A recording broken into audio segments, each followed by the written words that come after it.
We're going to continue the thread of physical AI, so the convergence of hardware, AI for various applications. And the title of this panel is Embodied Intelligence, Wearables, Voice, and Vision. So what we're going to start out with is I'm going to ask the panelists to just briefly introduce themselves, tell us a little bit about their journey in AI, and what they're most excited about moving forward when it comes to AI and their respective field. Sean.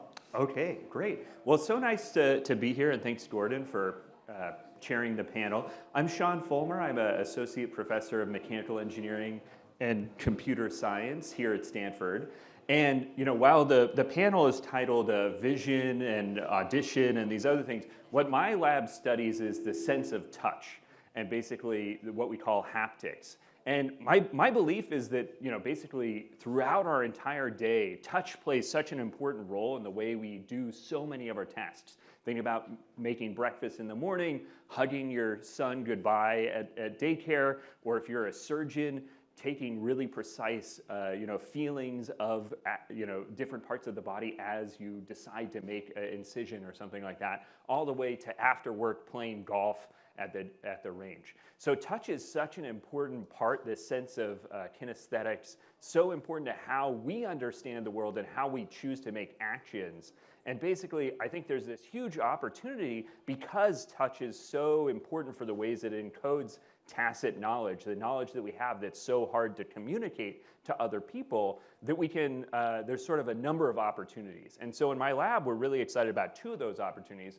One is, how can we learn from touch? Right now, so much of the kind of physical AI frontier models or world models are trained on vision and audition. And when we think about the more traditional frontier models, again, on information that's on the internet.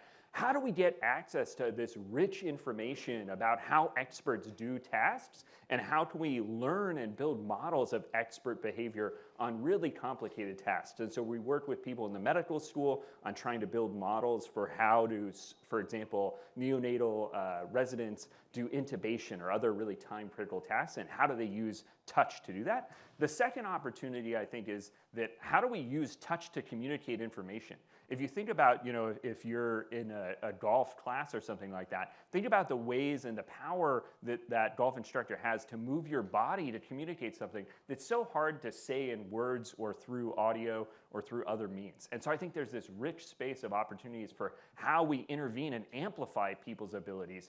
And we need better AI systems to basically predict and decide what type of feedback we should give, as well as new types of haptic devices, actuators that can do this. So those are two things that we're really excited about that hopefully relate to what I'm supposed to be talking about. Oh, yeah, that's great. Yeah, thanks. But I'll pass it. Thanks, Gordon. That's awesome, Sean. My love language is physical touch, so that's awesome.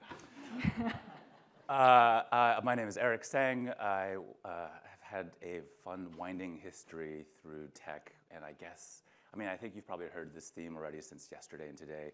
AI isn't something new. We've been working on AI for decades. And so for me, I've been sort of touching on the waters of AI for a few years now. I used to lead Android before we launched, so it was here actually next to our Google. Launched Android, launched our first 6, 7 phones before coming over to Facebook, now Meta, where I led mobile products, and then more recently, Reality Labs. So Ray-Ban Meta smart glasses, the Quest VR glasses, Orion augmented reality glasses, all the toys, all the fun stuff. Those are my babies. Left Meta 2 years ago, and I'm now running my own company in healthcare and AI. So some of you may have actually seen me with my other hat on. Yesterday I was on a panel about health tech and the future of AI and health.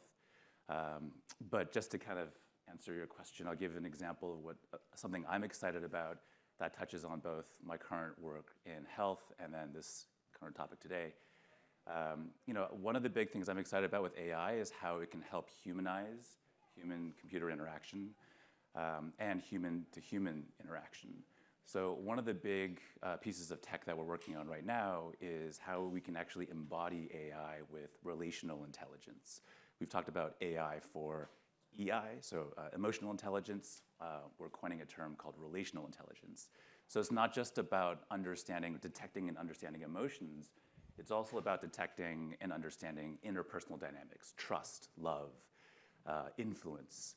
And think about how much more powerful a system can be when it can actually understand and read the room and say, hey, there's something going on here. So the use case, for instance, is let's say there's an AI therapist and it's mediating a conversation between two partners.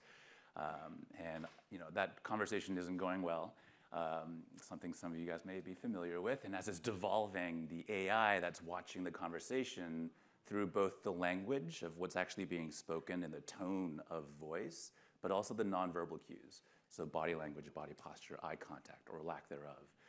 We have a patent on flushing of the skin so you can detect heart rate. All those different inputs get composited into a math model. And then it can say, hey, I think Erick's getting triggered right now. He's getting emotionally flooded.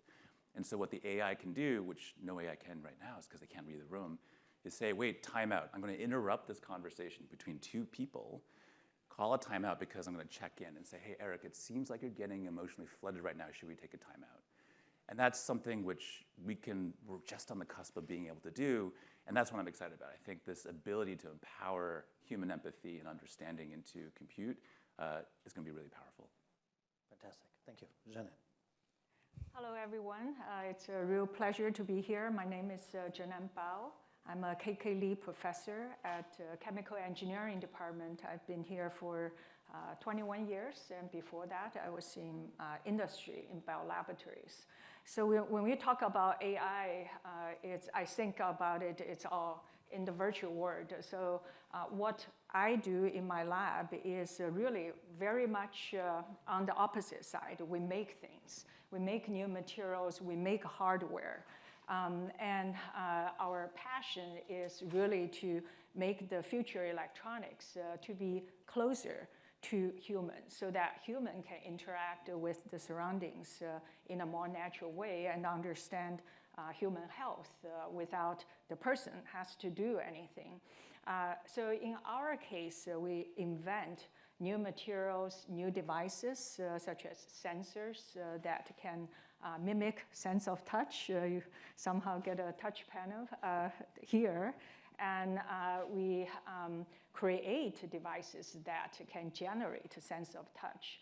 And we create new type of sensors that can go inside the body to measure neurotransmitters in the brain or measure the bacterial or gut health inside the intestine.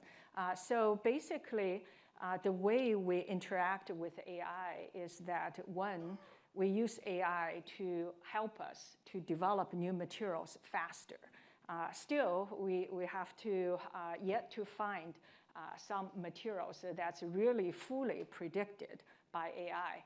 But we start to see some initial success in some of the materials where we have really good quality of data that we're able to control the origin of the data and know all the different parameters we need to get for training the algorithm.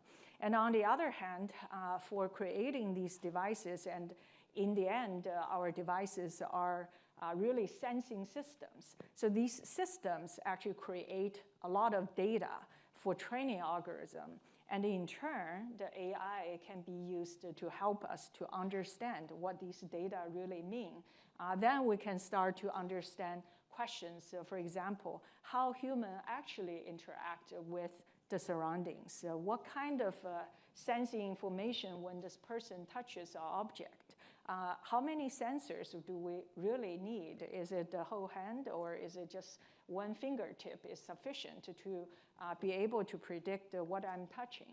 Or when I try to understand if I'm eating something into my stomach, I start to feel bad. And is it my brain is controlling my stomach or my intestine, or is it my intestine telling my brain some information and in turn change our mood and change how we behave?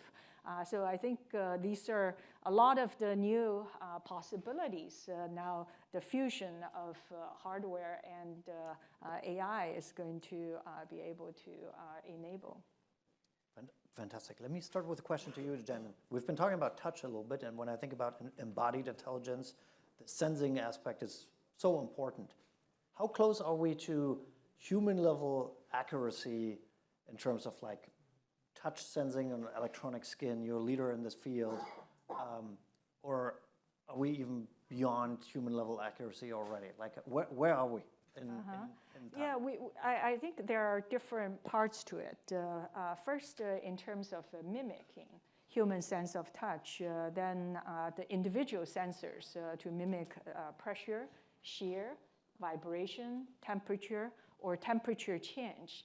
That those are all parameters our skin can mimic. Now there are sensors which can do that.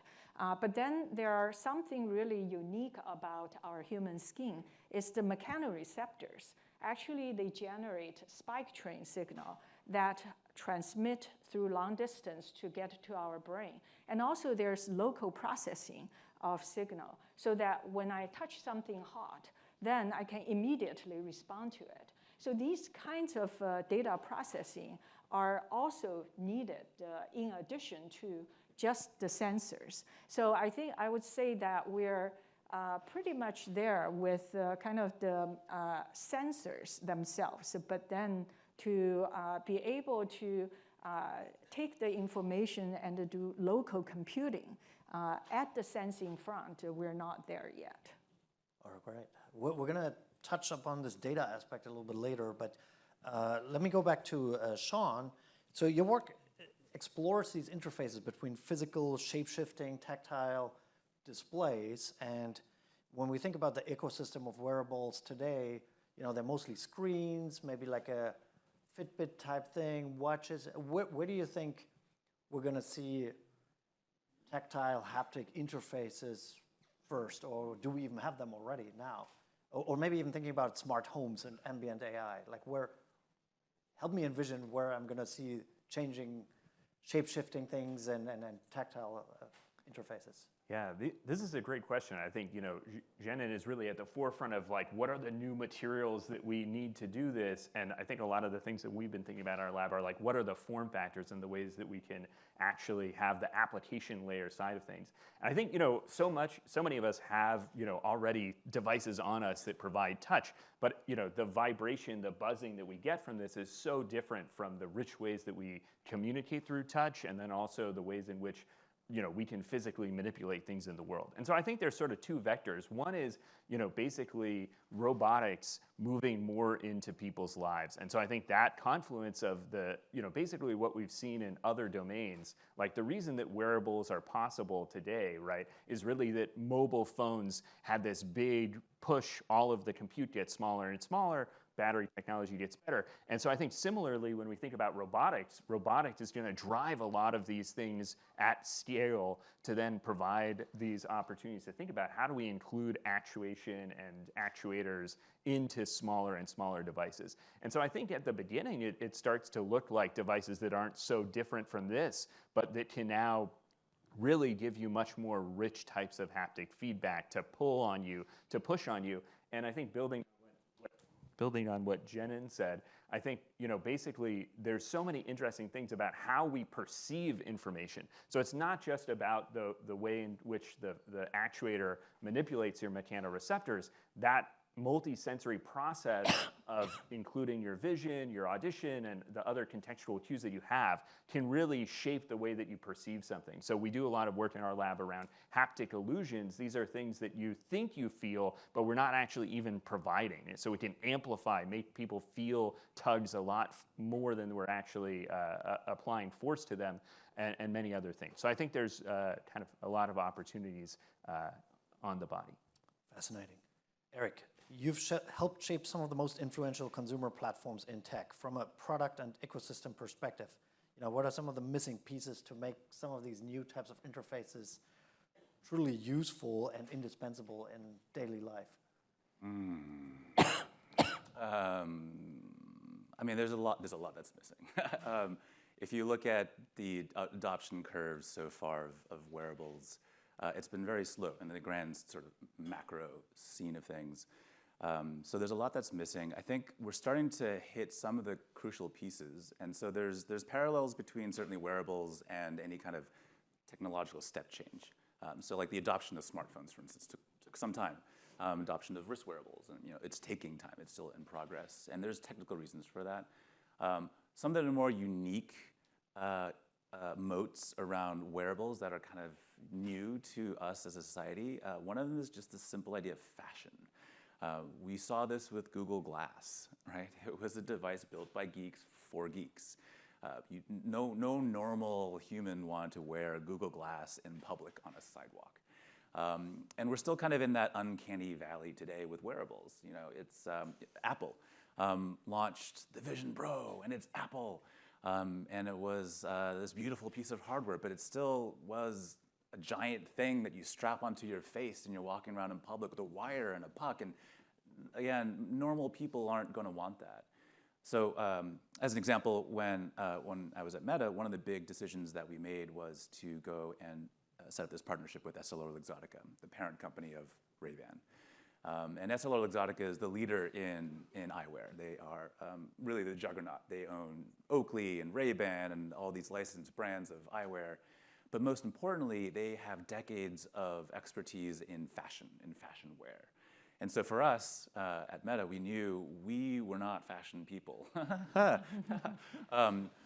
So we were the last people who should be designing something that you're putting on your person and then announcing to the world, this is who I am. It's very different from a smartphone. Smartphones, you can still tuck away in your purse, in your pocket, and if you really don't like it, you can slap a Hello Kitty case on it, and it's a completely different looking device.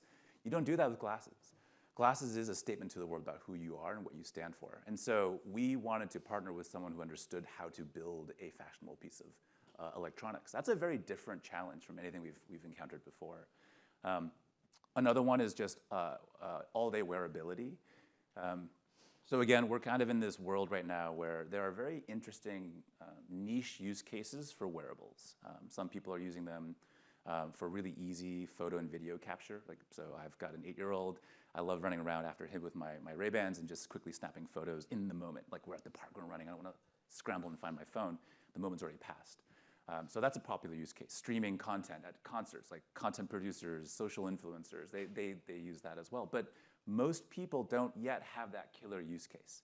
Remember when Google Maps first came out on smartphones and everyone's jaw just dropped? Because we've been spending hundreds of dollars on Garmin's and TomToms. This audience is old enough to remember those. On your car dashboard, and it was sort of speaking to you about navigation in your car. Now it's on your phone for free. We're still looking for that killer use case for wearables. And the moment that comes across and we can use that all day, every day, we've then jumped the chasm and we've reached a point where the value accrued to the person, to the consumer, is greater than the cost I put in. So the cost is not just the financial cost, but the cost of wearing this thing.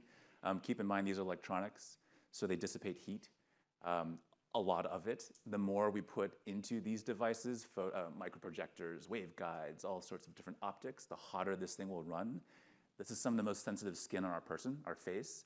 And so the hotter it runs, the more sensitive and painful it might get. These are the things we have to overcome. So that's the cost we incur. But if the value we get back out of it supersedes that, we have a winner. And we're not there yet. Great insights. Let's talk about data a little bit. So a lot of the advancements in generative AI, large language models we've seen over the last few years were driven by data. We have virtually unlimited data for language, text, images, videos, but we don't really seem to have all that much data for touch and other sensing modalities that humans use. Where's that data going to come from? Do we need it? Can we learn from other data sources potentially? I'm just going to open this up. Oh, I think definitely we need more data. And it's kind of a chicken-egg problem, right? We have been making sensors to mimic human sense of touch more than 15 years ago. At the time when I made those sensors, I went to my colleagues in robotics. They said, well, you have too many sensors. We cannot handle the data. So then the hardware development has been slow.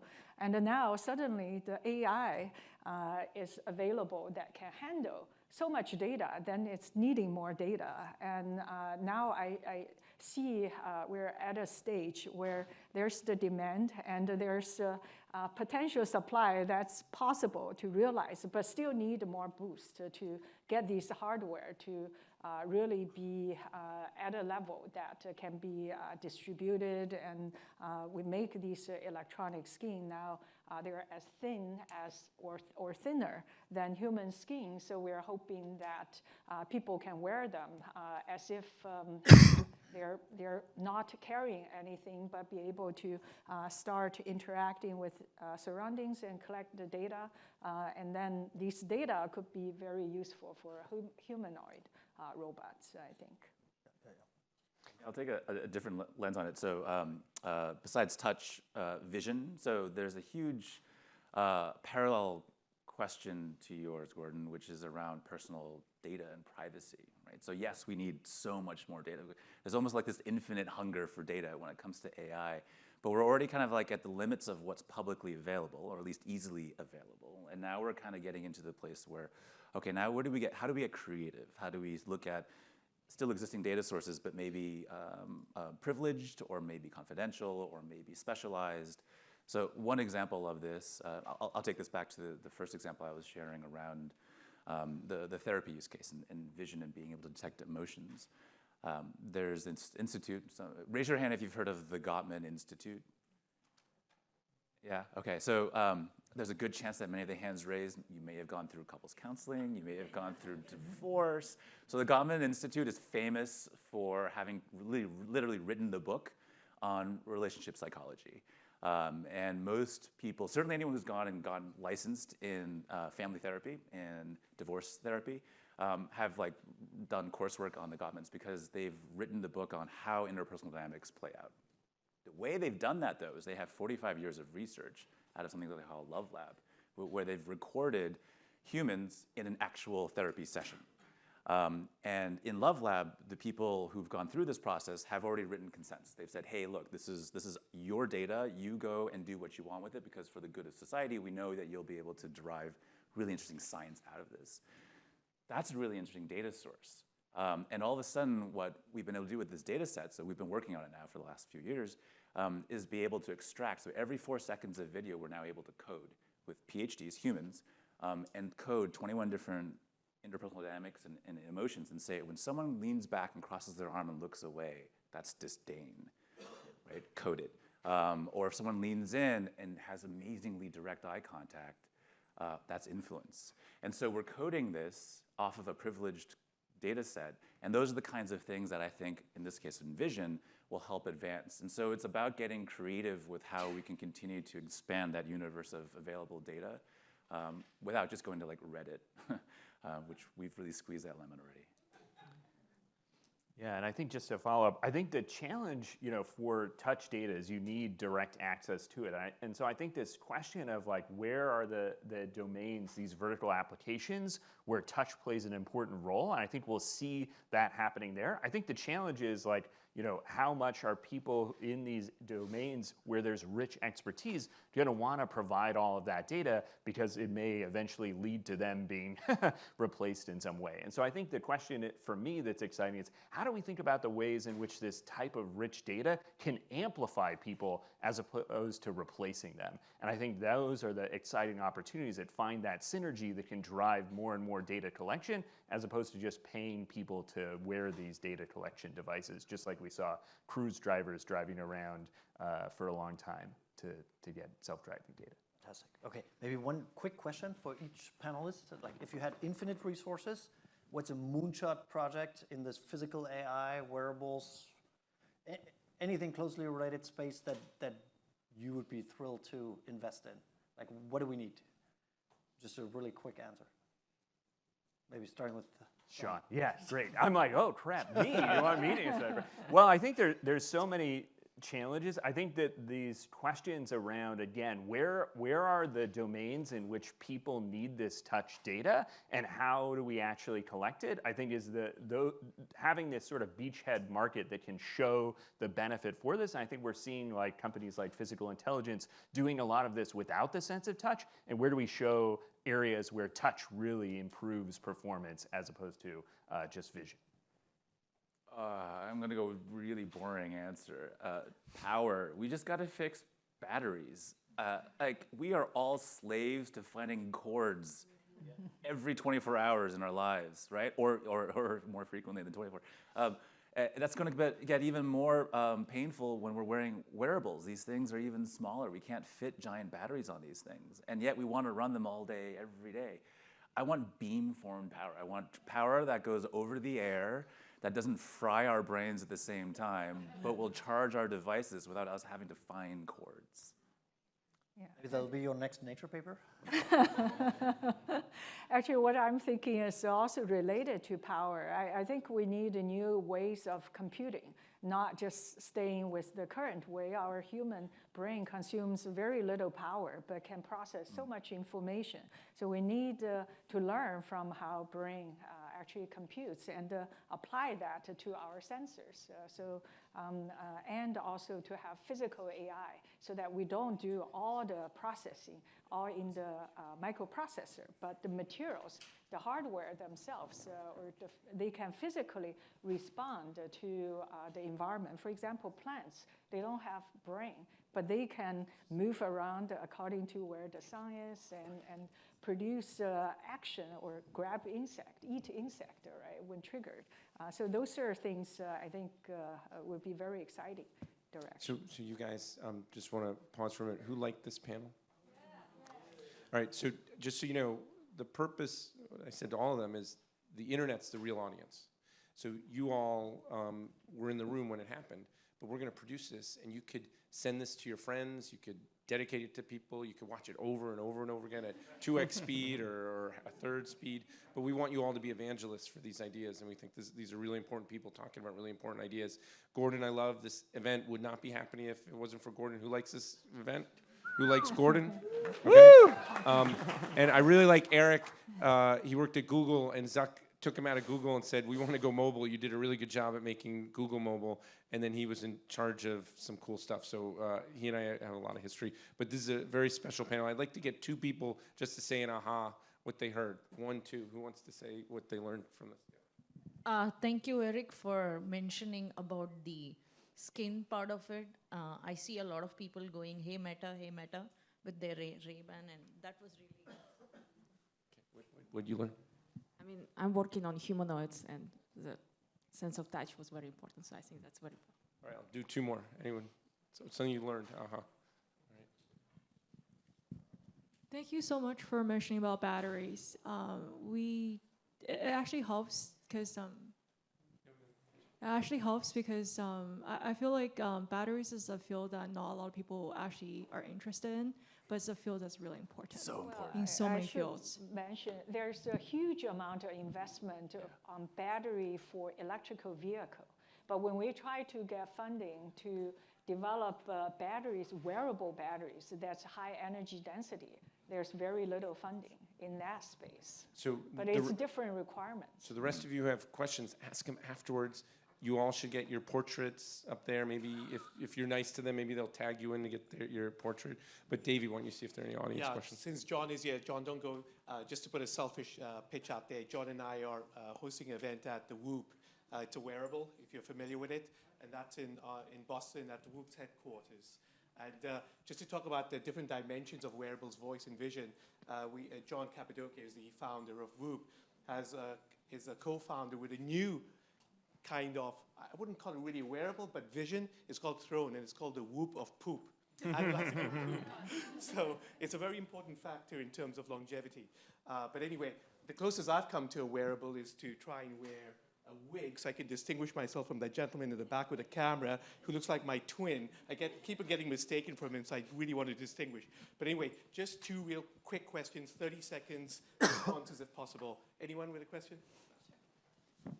Hi, I'm Caitlin Krause. I work with Wellbeing and Wonder in Wearables, and I wanted to know what first principles you have and if there's anything you're imagining with collaboration, human collaboration, so it's not isolated when we're wearing wearables.